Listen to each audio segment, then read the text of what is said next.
Hi guys, welcome back to my channel కుకాబే story. ఈరోజు నేను మీ ముందుకి మరో ఇంట్రెస్టింగ్ టాపిక్తో వచ్చేసాను. అదే లవ్. లవ్ అన్న ఫీలింగ్ ఎంత హైగా ఉంటుంది కదా. లవ్లో ఉన్న ప్రతి ఒక్కరు తెలియని హ్యాపీనెస్ అండ్ ఎనర్జీతో ఉంటారు. చాలా కాన్ఫిడెంట్గా కూడా కనిపిస్తారు. లవర్స్ని మనం రోజు చూస్తూనే ఉంటాం, కానీ ఏ ఒక్క లవ్ స్టోరీ కూడా ఒకలా ఉండదు. కపుల్గా ఉన్న ఏ ఇద్దరు ఒకలా ఉండరు. కపుల్ అంటే 2 కదా. 2ని 4తో మల్టిప్లై చేసి 8కి +2 యాడ్ చేసి 10 టైప్స్ ఆఫ్ పార్ట్నర్స్ గురించి నేను ఈరోజు మీకు చెప్పబోతున్నాను. ఇంకెందుకు ఆలస్యం, let start. Type 1, matured partner. వీళ్ళు బై లుక్స్ చాలా సీరియస్గా ఉంటారు. తన పార్ట్నర్ని ఎంత లవ్ చేసినా చూపించరు. ఇలాంటి పార్ట్నర్తో లవ్లో ఉంటే లవ్ కన్నా కెరియర్ టాపిక్ ఎక్కువగా నడుస్తూ ఉంటుంది. కెరియర్ని సెట్ చేసుకుంటేనే లవ్లో విన్ అవుతామని వీళ్ళ స్ట్రాంగ్ ఫీలింగ్. వీళ్ళతో డేట్స్ మీట్స్ చాలా టఫ్ జాబ్ అనే చెప్పాలి. వీళ్ళు లవ్లో ఫెయిల్ అయితే ఎక్కువగా ఎఫెక్ట్ అవ్వరు. అంటే పెయిన్ ఉంటుందో ఉండదో తెలియదు, కానీ వీళ్ళు రియాలిటీని యాక్సెప్ట్ చేయడానికి ఎప్పుడూ రెడీగా ఉంటారు. Type 2, possessive partner. వీళ్ళు లవ్లో ఉన్న దగ్గర నుండి వీళ్ళకి ఫ్రెండ్స్ కన్నా ఎనిమీసే ఎక్కువగా ఉంటారు. వీళ్ళు తన పార్ట్నర్ ఫ్రెండ్స్తో, ఇంపార్టెంట్లీ అపోజిట్ జెండర్ ఫ్రెండ్స్తో రీజన్ లేకుండానే ఎనిమిటీ మెయింటైన్ చేస్తూ ఉంటారు. ఎందుకంటే తను తప్ప తన పార్ట్నర్తో ఎవరు క్లోజ్గా ఉన్నా మాట్లాడినా వీళ్ళు తీసుకోలేరు. ఈ పార్ట్నర్తో లవ్ ఫెయిల్ అయితే కొంచెం రిస్క్ ఎక్కువనే చెప్పాలి. ఇది సెల్ఫ్ డ్యామేజ్ కావచ్చు, ఆర్ అదర్ పర్సన్కి కూడా డేంజర్ అవ్వచ్చు, డిపెండ్స్. Type 3, commercial partner. ఈ పార్ట్నర్కి లవ్ అండ్ కేర్ కన్నా లగ్జరీస్ గురించి ఎక్కువగా ఆలోచిస్తారు. ఇక్కడ లవ్వే ఉండదు, నీడ్స్ మాత్రమే. వీళ్ళకి మీరు పార్ట్నర్ కావాలంటే మీకు ఉండాల్సిన ఒకే ఎలిజిబిలిటీ వాళ్ళ నీడ్స్ని ఫుల్ఫిల్ చేయడమే. సో వీళ్ళ లవ్ ఫెయిల్ అయినా అవ్వకపోయినా వీళ్ళకి పెద్ద డిఫరెన్స్ ఉండదు, ఫ్లో పోతూనే ఉంటుంది. Type 4, sensitive partner. ఇలాంటి వాళ్ళకి తన పార్ట్నర్ తన లైఫ్లో ఉండరేమో, తనకన్నా బెటర్గా ఎవరైనా కనిపిస్తే వదిలేసి వెళ్ళిపోతారేమోనన్న ఇన్సెక్యూర్ ఫీలింగ్ ఉంటుంది. ఈ ఫీలింగ్లోనే వీళ్ళు మ్యాక్సిమం లైఫ్ గడిపేస్తూ ఉంటారు. వీళ్ళు లవ్లో ఫెయిల్ అయితే సెల్ఫ్ హార్మ్కే ఎక్కువ ఛాన్సెస్ ఉంటాయి. ఎందుకంటే వీళ్ళు ఎదుటి వాళ్ళని హార్మ్ చేసే అంత డేంజర్ కాదు, అంత డేర్ కూడా ఉండదు. సో వాళ్ళల్లో వాళ్ళే బాధపడుతూ ఉంటారు. Type 5, confused partner. వీళ్ళు అసలు తన పార్ట్నర్గా ఈ పర్సన్ని ఎందుకు చూస్ చేసుకున్నాను అన్న ఆలోచనలోనే, కన్ఫ్యూజన్లోనే వీళ్ళ లైఫ్ అయిపోతుంది. వేరే కపుల్తో కంపేర్ చేసుకుంటూ వీళ్ళ బాండ్ మీద కాన్సన్ట్రేట్ చేయరు. వీళ్ళు ఎక్కువగా నెగిటివ్స్ మీదనే కాన్సన్ట్రేట్ చేస్తారు.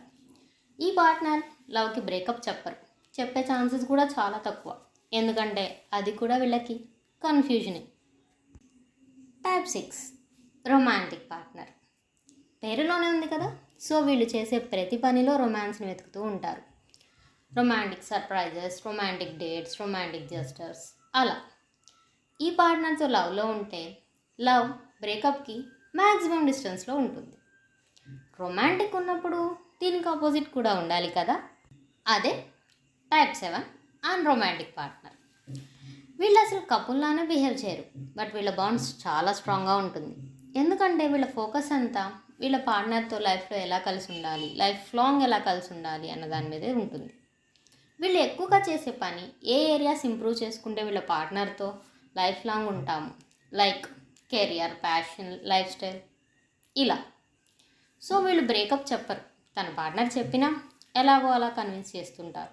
Breakup chances very less. Type 8, the most dangerous partner, psycho partner.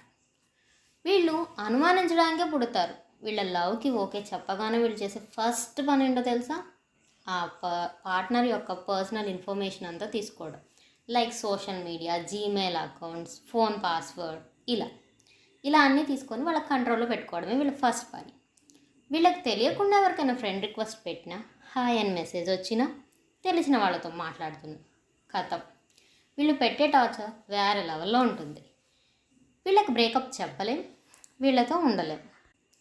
Type 9, impressive partner. వీళ్ళు ఏం చేసినా, ఏం మాట్లాడినా, ఏం చేయకుండా ఉన్నా వాళ్ళ పార్ట్నర్ని ఇంప్రెస్ చేయడానికే. ఇలా వీళ్ళు వీళ్ళ పార్ట్నర్ని ఇంప్రెస్ చేసి వీళ్ళ మీద వీళ్ళకే ఒక ఇంప్రెషన్ లేకుండా పోయి బ్రేకప్ అని చెప్పి వెళ్ళిపోతూ ఉంటారు. అంతే కదండి, ఎన్ని వేస్లో ట్రై చేస్తారు వాళ్ళు మాత్రం. Type 7 invisible partner. వీళ్ళు లవ్లో ఉన్నట్లు ఎవరికీ తెలియదు. వీళ్ళ లవ్ మ్యాటరే తెలియదు అంటే లవ్ ఫెయిల్ అయితే చెప్పుకోవడానికి వీళ్ళకి ఛాన్సెసే లేవు. ఇప్పటిదాకా టైప్ ఆఫ్ పార్ట్నర్స్ గురించి చెప్పాను కదా, ఇప్పుడు నేను చెప్పేవాళ్ళని పార్ట్నర్ అని అనలేదు. అదే కిడ్ కపుల్. వీళ్ళకి లవ్ స్పెల్లింగ్ తెలుసు అన్న ఒక్క రీజన్తో లవ్ లవర్స్ అనే వర్డ్స్ యూస్ చేస్తూ ఉంటారు. ఇప్పుడున్న జనరేషన్ కాదులే కానీ ప్రీవియస్ జనరేషన్స్కి ఇది 99% జరిగే ఉంటుంది. దాన్ని మనం ప్రీవియస్ జనరేషన్కి ఫస్ట్ లవ్గా కన్సిడర్ చేయొచ్చు. ఈ లవ్కి బ్రేకప్ అన్న వర్డ్ యూస్ చేయలేం, ఎందుకంటే first love is always special కదా. లవ్ అనేది ఎవరి మీద ఎక్కడ ఎలా పుడుతుందో తెలియదు. But remember, your parents raised you not to become someone's time pass. So chose your companions wisely. Love అనేది ఒక లెసన్ అయినా బ్లెస్సింగ్ అయినా, లవ్ మేక్స్ లైఫ్ బ్యూటిఫుల్. ఈరోజుకి నేను కలిసిన పేర్స్ని బట్టి ఇలా కేటగిరీ చేసి పార్ట్నర్స్ గురించి చెప్పాను. ఇంకా వేరే వేరే పార్ట్నర్స్ కూడా ఉండొచ్చు. ఉన్నప్పుడు I let you guys know. ఇంతకీ మీరు లవ్లో ఉన్నారా? అయితే మీరే టైప్, మీ పార్ట్నర్ ఏ type? Do comment and let me no.